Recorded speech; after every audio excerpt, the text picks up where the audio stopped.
Provident fund پر زکوٰۃ کا کیا حکم؟ پروویڈنٹ فنڈ پر زکوٰۃ کے سلسلے میں دو صورتیں ہوتی ہیں،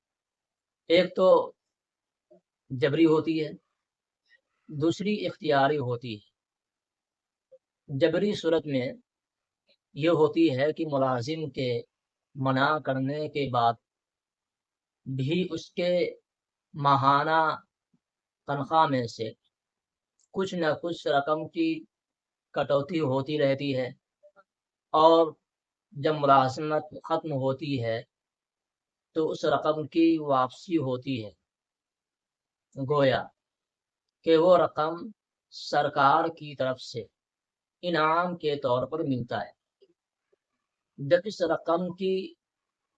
وصولی ہو جائے تو اب اس رقم پر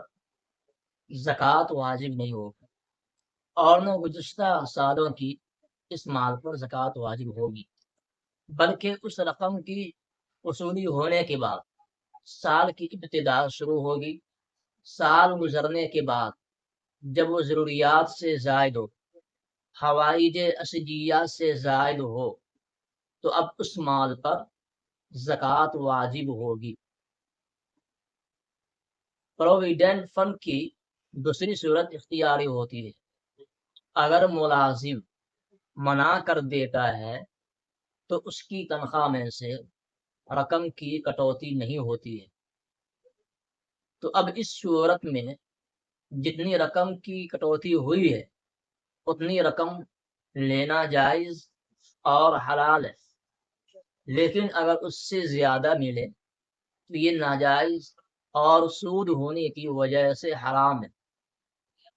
جس رقم کی کٹوتی ہوئی ہے اب وہ رقم واپسی ہو چکی ہے،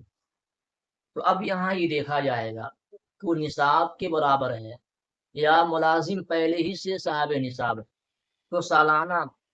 اس فنڈ میں شامل کر کے اس رقم کی بھی زکوٰۃ نکالی جائے گی۔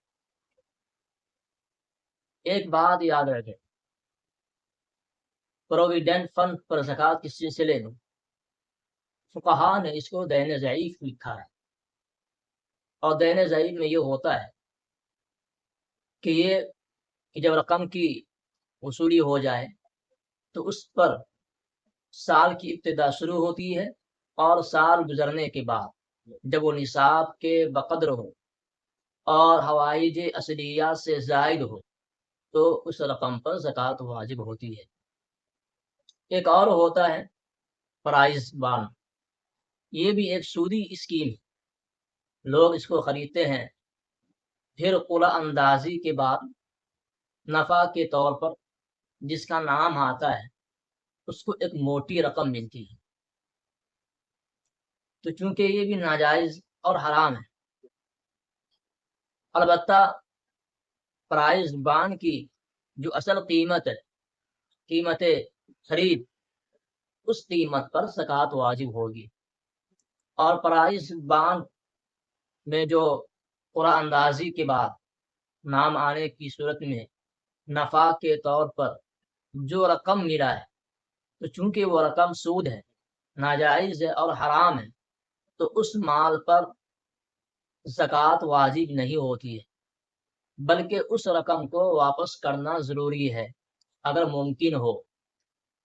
اگر اس رقم کی واپسی کرنا ممکن نہیں ہے تو اس رقم کو غریبوں میں، مسکینوں میں، محتاجوں میں اس رقم کو بغیر ثواب کی نیت کے بغیر اس رقم کو صدقہ کر دینا ضروری ہوتا ہے۔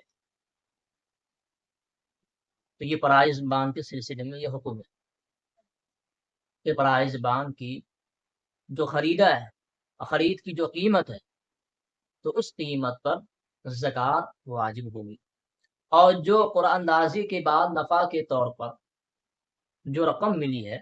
اس پر زکوٰۃ واجب نہیں ہوگی، کیونکہ وہ سود ہے اور جوا بھی ہے۔ اگر نام، کیونکہ جو آدمی پرائز بانڈ خریدتا ہے تو اس کی دماغ میں بس اتنی ہی بات گھومتی ہے کہ قرعہ اندازی میں میرا نام آ جائے، اور نام آنے کی صورت میں موٹی رقم ملتی ہے، اور نام نہ آنے کی صورت میں کچھ نہیں ملتی ہے، تو ایک جوا کی بھی شکل ہوتی ہے۔ اب پرندے کے سلسلے میں یہ جان لیں بعض جگہوں پر لوگ پرندے پالتے ہیں، پرندے رکھتے ہیں، مختلف پرندے رکھتے ہیں، اس کی پرورش کرتے ہیں، اس کی تمام مکمل رعایت کے ساتھ اس کی کھان پان کی مکمل طور پر دیکھ بھال ہوتی رہتی ہے اور تجارت کی نیت ہوتی ہے۔ تو اگر اس پرندے کی قیمت نصاب کے برابر ہے یا اس کی آمدنی نصاب کے برابر ہے، نصاب نکل چکا ہے، تو اس پرندے پر بھی اور اس کی آمدنی پر بھی زکوٰۃ واجب ہوگی۔ لیکن اگر کوئی آدمی اپنے گھر میں صرف شوقیہ رکھے ہوا ہے تو اس پرندے پر زکوٰۃ واجب نہیں ہوتی۔ اسی طریقے سے پیداوار پر عشر نکلتا ہے۔ اگر کسی آدمی کے گھر کے آنگن میں کوئی پھلدار درخت ہے تو اس پھل پر بھی عشر نکالنا ضروری نہیں ہے، بلکہ واجب ہی نہیں ہوتا ہے، کیونکہ وہ گھر کے تابع ہے۔ بلکہ گھر کے باہر جو پیداوار ہے، پھل ہے، تو اس پر عشر نکالنا واجب ہوتا ہے۔ اگر کوئی آدمی پیداوار سے پہلے ہی عشر نکال دے تو یہ جائز نہیں ہے، بلکہ پیداوار ہو جانے کے بعد پھل اس قابل ہو جائے تو نفع اٹھائے جانے کے قابل ہے، تو اب اگر اس پھل کا عشر پہلے نکال دے کاٹنے سے پہلے تو یہ جائز ہے۔ لیکن بہتر یہ ہے کہ پھل توڑنے یا کاٹنے کے وقت اس کا عشر نکالے، یہ اچھی صورت ہوتی ہے عشر نکالنے کا۔ اگر کوئی آدمی پاگل ہے اور اس کے پاس نصاب کے بقدر روپے پیسے ہے تو پاگل آدمی کے مال پر زکوٰۃ واجب نہیں ہوتی ہے، اور نہ اس کے ولی کو یہ حق حاصل ہے کہ اس کے مال میں سے زکوٰۃ نکالے۔ البتہ 3 چیزیں ایسی ہوتی ہے جو ولی کو حق ہے کہ اس کے مال میں سے نکالے۔ نمبر 1 کہ اگر پاگل آدمی نے کسی کا قرض لے رکھا ہے تو اس کے مال میں سے قرض کی ادائیگی کی جائے گی۔ پاگل آدمی کے پیداوار پر عشر واجب ہوتا ہے تو عشر نکالنا واجب، یا صدقہ فطر کا موقع ہے، عید الفطر سے پہلے اس کے مال میں سے تو نکالنا۔ تو یہ 3 چیزیں ولی کو حق حاصل ہے کہ پاگل آدمی کے مال سے نکالے، لیکن زکوٰۃ نکالنے کا کوئی ضرورت نہیں ہے، ولی کو حق ہی نہیں ہوتا ہے کہ اس کے مال میں سے زکوٰۃ نکالے۔ بات رہی قرض کی، تو چونکہ وہ بندے کا حق ہے اس لیے اس کی ادائیگی کی جائے گی۔ بعض مدارس میں مطبخ میں زکوٰۃ کی رقم سے کھانا بناتے ہیں اور مطبخ میں بغیر تملیغ کے کھانا کھلاتے ہیں، تو یہ جائز نہیں، بلکہ کسی طالب علم سے زکوٰۃ کی رقم کو تملیغ کرا لے، تملیغ کرانے کے بعد کھانا بنوائے، کھانا بنانے کے بعد اب اگر مطبخ میں بیٹھ کر کھلائے یا کھانا بچے کو سپرد کر دے، اس کو مالک بنا دے، اب طالب علم جہاں چاہے بیٹھ کر کھانا کھائے، تو یہ اس سے زکوٰۃ کی ادائیگی ہو جائے گی۔ کسی آدمی نے اپنے پارسل کے کرائے میں زکوٰۃ کی رقم لگا دی تو اس سے زکوٰۃ کی ادائیگی نہیں ہوگی، کیونکہ زکوٰۃ کی ادائیگی کے لیے یہ ضروری ہے کہ وہ زکوٰۃ کے مصارف میں خرچ کیا جائے، اور چونکہ پارسل کا کرایہ یہ زکوٰۃ کے مصارف میں نہیں ہے اس لیے زکوٰۃ کی ادائیگی نہیں ہوگی۔ اگر کسی نے ایسا کیا ہے تو اب ان کو الگ سے زکوٰۃ کی رقم دینی ہوگی، ورنہ اس کی ذمہ زکوٰۃ باقی رہے گی۔ اگر کوئی آدمی زمین یا پلاٹ کی خرید و فروخت کرتا ہے یا تجارت کی نیت سے خریدا ہے تو سال گزرنے پر اس کی قیمت پر زکوٰۃ واجب ہوگی، یا کسی آدمی نے زمین یا پلاٹ اپنی ذاتی ضرورت کے لیے خریدا ہے تو اب اس پر زکوٰۃ واجب نہیں ہوگی، لیکن کسی آدمی نے زمین یا پلاٹ اس نیت سے خریدا ہے کہ وہ رقم محفوظ ہو جائے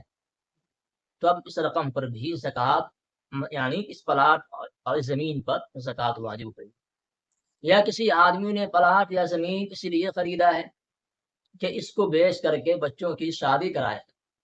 تو اب اس پلاٹ یا اس زمین پر زکوٰۃ واجب نہیں ہوگی۔ یا کسی آدمی نے اپنی زمین یا پلاٹ خریدا اپنی ذاتی ضرورت کے لیے اس میں تجارت کی نیت نہیں تھی، لیکن بعد میں نیت بدل گئی، مطلب اب تجارت کی نیت کر لی ہے، تو جب تک اس کو خرید و فروخت نہیں کرے گا تب تک اس پر زکوٰۃ واجب نہیں ہوگی۔ پھر جب فروخت ہو جانے کے بعد جب وہ رقم حاصل ہوگی، وہ نصاب کے برابر ہو، سال گزر جائے، تو اب اس رقم پر زکوٰۃ واجب ہوگی۔ پرچون کی دکان میں مختلف قسم کے سامان بھرے ہوتے ہیں، اور اس کا حساب لگانا، پھر ہر ایک سامان کو الگ الگ سے قیمت لگانا ایک مشکل کام ہوتا ہے، کیونکہ پرچون دکان میں آپ نے دیکھا ہوگا کہ مختلف سامان سے بھری ہوتی ہے۔ تو جب پرچون دکان والے اپنے پرچون دکان کی زکوٰۃ نکالے تو ایک تو یہ لازم ہے کہ پورے طریقے سے حساب لگائے۔ اگر یہ مشکل ہو جائے تو پھر جب اندازہ لگائے تو اندازہ لگانے کے بعد اس سے زائد رقم دے، تاکہ آپ کے ذمے میں زکوٰۃ کی رقم باقی نہ رہے۔ اس لیے یہ ضروری ہے کہ جب پرچون دکان کی زکوٰۃ نکالے تو یہ تو ایک بات تو یہ ہے کہ مکمل صحیح سے حساب لگا لیں۔ اگر ان کے پاس کوئی فہرست ہے سامان کی تو اس سامان کو دیکھ لیں، اگر وہ مشکل ہو رہا ہے، فہرست غائب ہو گئی ہے، گم ہے، تو پھر اندازے سے لگائے۔ تو اندازہ لگانے کے بعد اس سے زائد رقم دینا ضروری ہوتا ہے، کیونکہ سامان مختلف ہوتی ہے،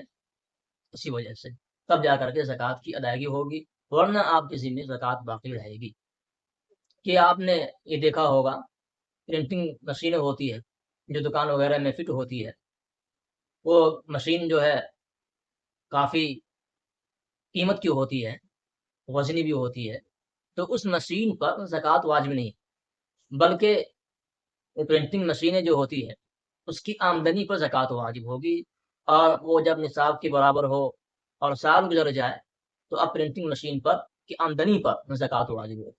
لیکن اگر کوئی آدمی پرنٹنگ مشین کی اگر کاروبار کر رہا ہے، تجارت کی نیت کر رہا ہے، خرید و فروخت کر رہا ہے،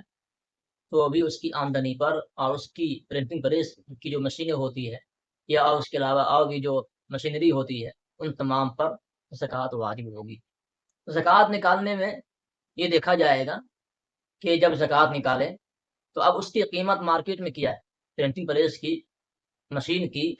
اس کی قیمت بازار میں کیا ہے، تو اسی قیمت کے اعتبار سے نکالنا ہوگا۔ ایسا نہیں ہے کہ آپ نے جس لاگت میں لایا ہے یا جس خرید میں آپ نے لایا ہے اس پہ نہیں، بلکہ جب زکوٰۃ نکالے تو بازار میں معلوم کرے کہ اب اس کی قیمت کیا ہے، تو اسی قیمت سے یہ زکوٰۃ نکالنا واجب ہوتا ہے۔ تو دو باتیں ہو، کسی آدمی نے اگر پرنٹنگ پریس کی کاروبار کر رہا ہے، تجارت کر رہا ہے اسی کی، تو اس کی آمدنی پر اور اس کی قیمت پر زکوٰۃ واجب ہوگی۔ لیکن کوئی آدمی صرف پرنٹنگ پریس لگایا ہوا ہے، اس کی آمدنی پر زکوٰۃ واجب ہوگی۔ پگڑی کی رقم پر زکوٰۃ کے سلسلے میں کیا حکم؟ دیکھیے، پگڑی کے سلسلے میں دو بات یاد رکھیے۔ عام طور پہ پگڑی کا جو لین دین ہے، گھر بار دکان لینے سے پہلے جو آدمی بیچتا ہے وہ پگڑی کے نام پر 1 لاکھ 2 لاکھ 3 لاکھ روپے لیتے ہیں، اس کے بعد وہ دکان اس کے قبضے میں یا اس کے حوالے کر دیتا ہے۔ تو جو آدمی پگڑی لیتا ہے تو اس پگڑی پر سالانہ جب سال مکمل ہو جائے تو اب اس پگڑی پر زکوٰۃ واجب ہوگی۔ جس نے پگڑی دی ہے تو اس پر زکوٰۃ واجب نہیں ہوگی، بلکہ جس نے پگڑی کے طور پر رقم لی ہے اس پر زکوٰۃ واجب ہوگی سال گزرنے کے بعد۔ اب جب کوئی آدمی پگڑی کے طور پر دکان مکان خریدا ہے، اب پھر اس کو بیچنا چاہ رہا ہے، جس آدمی نے دکان مکان خریدا ہے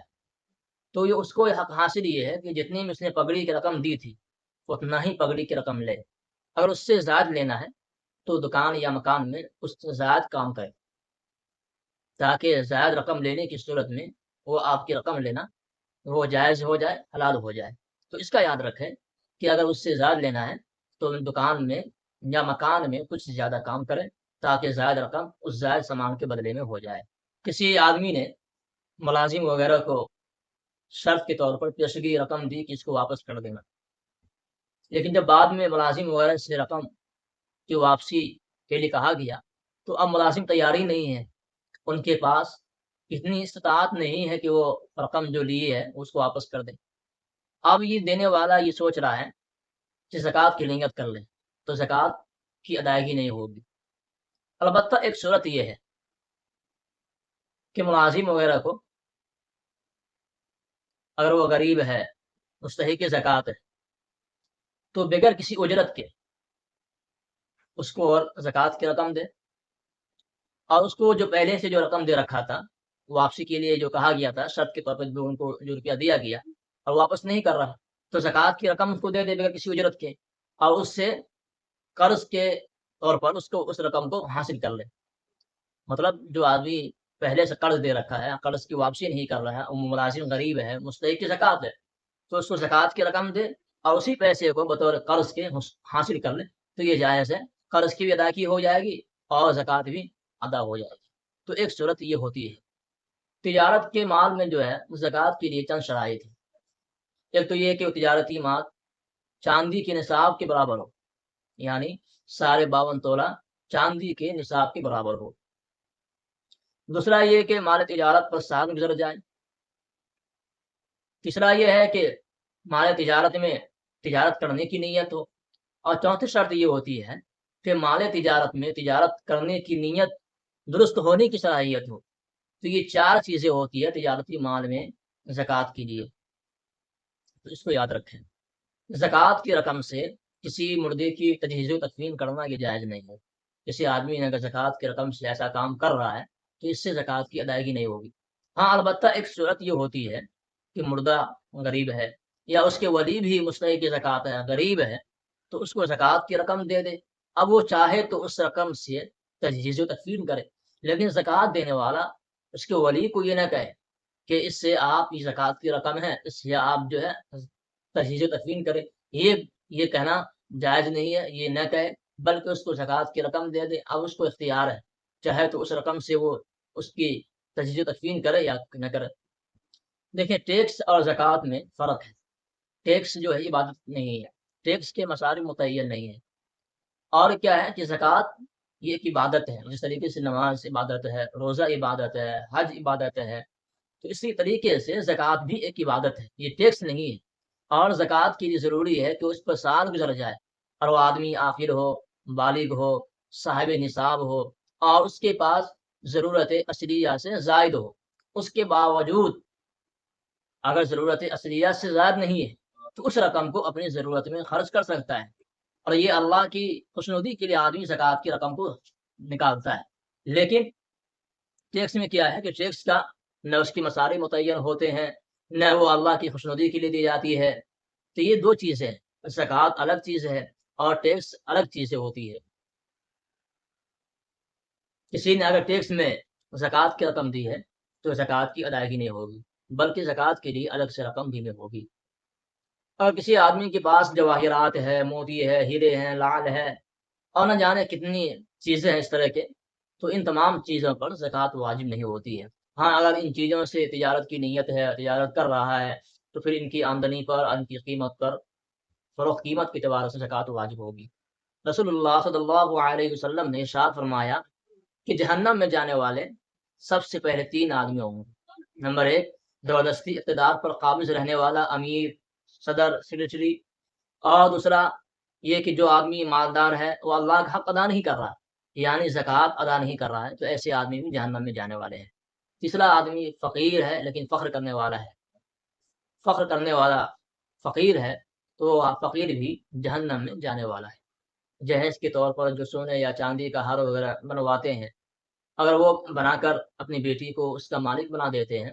اب بیٹی نابالغہ ہے تو سال گزرنے کے بعد بھی اس پر زکوٰۃ واجب نہیں ہوگی۔ جب بیٹی بالغہ ہو جائے گی تو پھر سال کی ابتدا شروع ہوگی، سال گزرنے کے بعد نصاب کے برابر ہو تو زکوٰۃ واجب ہوگی۔ اگر بیٹی کو مالک نہیں بنایا ہے بلکہ والدین اس کو اپنے ہی پاس رکھے ہوا ہے تو سال گزرنے کے بعد زکوٰۃ واجب ہوگی۔